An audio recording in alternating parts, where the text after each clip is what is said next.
ክቡር አቶ ደሳለኝ ጫኔ በዚህ ምክር ቤት ውስጥ ቆይታችሁ የህዝብ ጥያቄ፣ የፓርቲያችን ጥያቄ፣ የኛ አመለካከት ብላችሁ ላራመዳችሁት ሐሳብ፣ ጥያቄ፣ አስተያየት በሙሉ ከፍ ያለ ምስጋና ማቅረብ እፈልጋለሁ።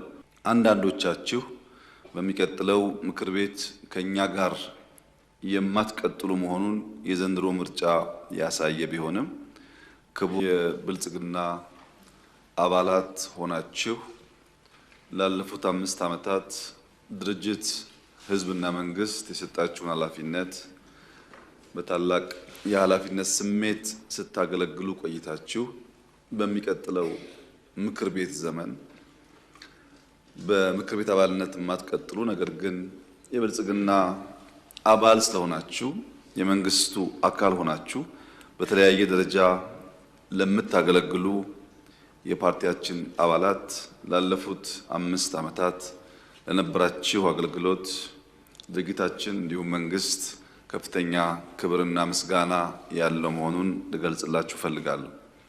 በተጨማሪም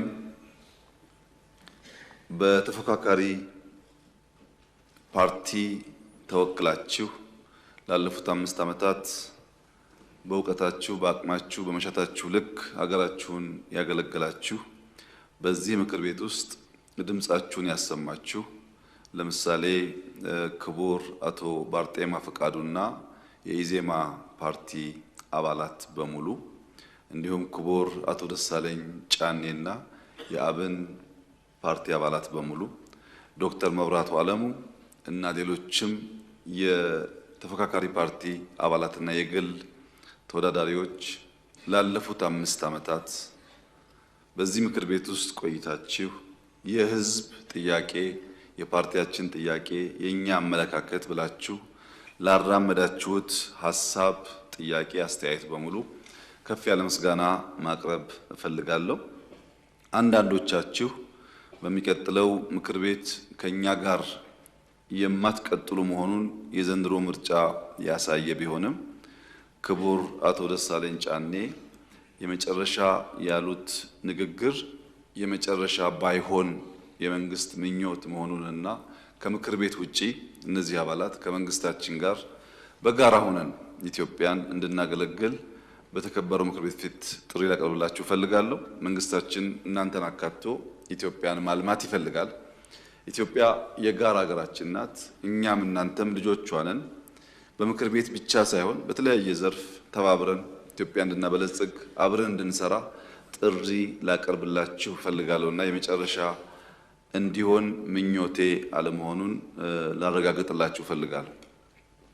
ይህንን ካልኩ በኋላ የተነሱ ጥያቄዎች ምላሽ ለመስጠት ምርጫን በሚመለከት የዘንድሮ ምርጫ ለመማር ፈቃድ ላለው ለየትኛውም የፖለቲካ አካል ትልቅ ትምህርት የሰጠ ዘርፈ ብዙ መልእክቶች በውስጡ የያዘ የኢትዮጵያን ሕዝብ እንቆቅልሽ፣ የኢትዮጵያን ሕዝብ ውስብስብ የረጅም ዘመናት ድልብ ሀብት ሶሻል ካፒታል ያለው በቀላሉ ሊታወቅ የማይችል ሕዝብ መሆኑን ያረጋገጠ ምርጫ ነው።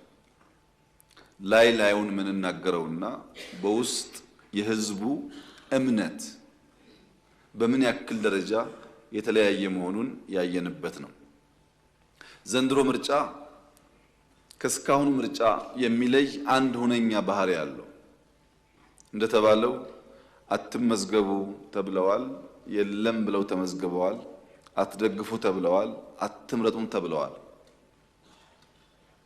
የኢትዮጵያ ሕዝብ እነዚህን ሁሉ እገዳዎች፣ ማስፈራሪያዎች ሳይቀበል ምርጫው በነቂስ እስካሁን ታይቶ የማያውቅ የህዝብ ቁጥር ሌሊት ወጥቶ ሌሊት እስኪያልቅ ድረስ ትርፍ ሰዓት በመሰለፍ ከ50 ሺህ በላይ የምርጫ ጣቢያዎች ላይ በነበረው ተሳትፎ የኢትዮጵያ ሕዝብ ያሳየውን ተጋድሎ ማየት የቻል የተማርንበት ሂደት ነበር። ምን ለየው የዘንድሮ ምርጫ ያላችሁ እንደሆነ ከዚህ ቀደም የሚፎካከሩ ኃይሎች በሐሳብ አልፎ አልፎም በጉልበት ይጠቃቃሉ። ዘንድሮ ግን የሚፎካከሩ ኃይሎች ሳይሆኑ ራሱ ምርጫው የጥቃት ኢላማ ነበር። ራሱ ምርጫው እንዳይከወን እንደ አንድ ታርጌት ተወስዶ ተሰርቶበታል። ለምን ያላችሁ እንደሆነ አጋጣሚ ሆኖ አለመታደል ሆኖ የኛን ባንዳዎች የሚያሰማሩ የሚልኩ ኃይሎች በሙሉ ምርጫ አይወዱም። ምርጫ ስለማይወዱ የሚወዳደሩ ሐሳቦችና ኃይሎችን ሳይሆን ራሱ ምርጫውን የጥቃት ኢላማ አድርገውት ነበር። ማሸነፍ፣ ከፈተና መሻገር፣ ችግሮችን በብልሃት የማለፍና ሀገር የማጽናት ልምድ ያለው የኢትዮጵያ ሕዝብ እነዚያን ፍላጎቶች ሳይቀበል በተባበረ ክንድ ላደረገው አስተዋጽኦ ከፍተኛ ክብር ይገባዋል።